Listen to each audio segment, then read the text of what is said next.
Hello, everyone, and welcome to our class. This is Readings in Philippine History, and this is your instructor for these course. Our discussion for today is all about contextual analysis, content analysis, and comparative analysis. Let's go straight to our discussion on our lesson for today. Now, here in Readings in Philippine History, these are the tools that we are using: content analysis, contextual analysis, and comparative analysis. And so, let's understand these tools one by one. Let us begin with content analysis. Now, when we talk about content analysis, this is finding interesting and meaningful pieces of content in a text by systematically reading it. The bounds of the analysis is the text itself. Again, let me repeat that. The bounds of the analysis is the text itself. No supporting outside source is used. Now, let's look at the novels of Dr. Jose Rizal, Noli Me Tangere, and El Filibusterismo. If we're going to make a content analysis of this, we will be asking the questions: how was the Filipino family portrayed in the novel? And was the main character successful based on his accomplishments? So these are just a few questions that we can use whenever we look at the content and analyze it on the basis of what is written on the text. Now, when we talk about content analysis, these involves reading between the lines. If there are patterns within the text, that will be good to see as well, and we will try to figure out what the author really intends to convey. And from there, we try to draw out lessons from the text itself. That is how we do content analysis. The next one is what we call as contextual analysis. When we speak of contextual analysis, this is studying the social, political, historical, and cultural background of a text to better understand the text itself. Now, this is contextual analysis. Now, say for example, we still have the novels of Noli Me Tangere and El Filibusterismo. In order to do a contextual analysis of these novels, we ask the questions. We look at the political context of the novel, the historical events, the culture, and other things. Now, in contextual analysis, here are the questions that we should ask. Who wrote the text? Who's the author? What do we know about the author? We refer to the author's background. Who did the author write these for? Who was the target audience? Why did the author write this? What was the main motivation in writing? And lastly, when and where was the text written? Describe the prevailing conditions in that period of time and in that place. That is when we look at the political, cultural, social background of the text itself. That is how we do contextual analysis. And so we will now look at comparative analysis. This is comparing two texts that talk about the same theme or event. So here you have the two novels of Dr. Jose Rizal, Noli Me Tangere, and El Filibusterismo. In comparative analysis, we will try to compare these two novels that talk about the same theme or event.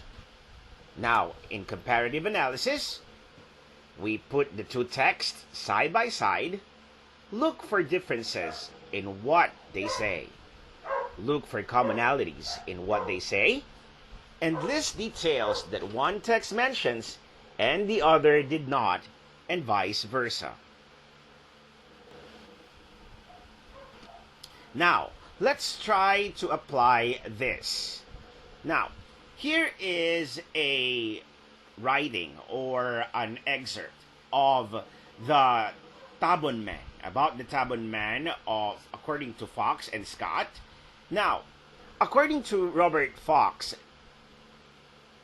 the Tabon Man, during the initial excavations of the Tabon Cave back in June and July of 1962, the scattered fossil bones of at least 3 individuals were excavated, including a large fragment of a frontal bone with the brows and portions of the nasal bones. These fossil bones were recovered towards the rear of the cave along the left wall. Unfortunately, the area in which the human fossil bones were discovered had been disturbed by magapode birds. It was not possible in 1962 to establish the association of these bones with a specific flake assemblage, although they were provisionally related to either flake assemblage 2 or 3.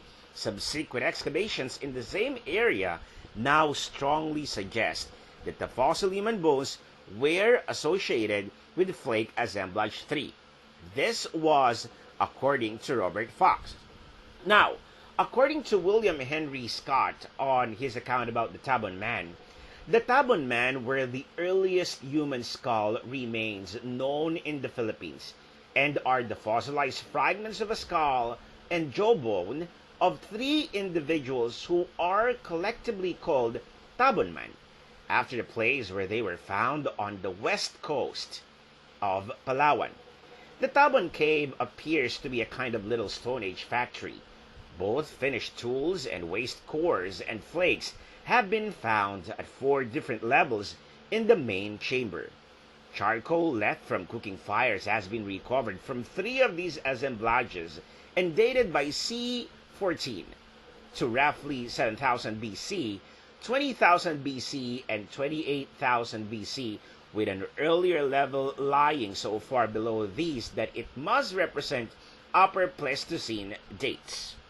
Now again, these are excerpts of Fox's and Scott's account of the Tabon Man. Now, let's try to do an analysis of the text. Let's look at the text and analyze its content. Now, this is how we do content analysis. This was found in 1962. An American anthropologist working for the National Museum of the Philippines, Robert Fox, discovered bones in Palawan. There were many Tabon birds in the cave, thus it was named Tabon Cave, and the bones were sent to France for further scientific study. Now, let's try to look at the contextual analysis of it.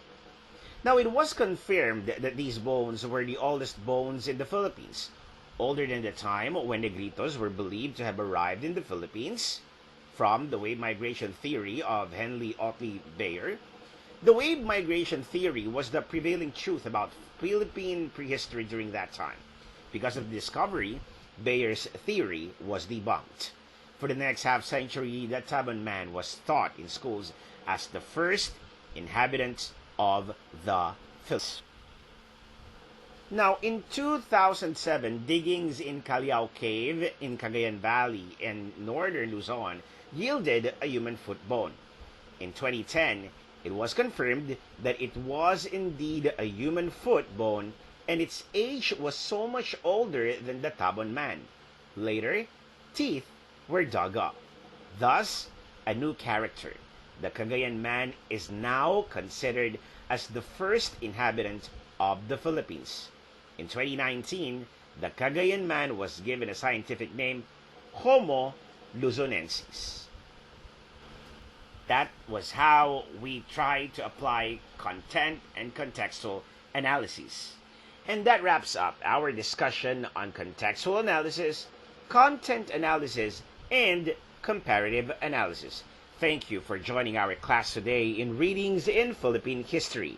This is Sir E, your instructor for this course, saying stay safe, stay sane, and stay strong. God bless you, everyone, and I'll see you again next time.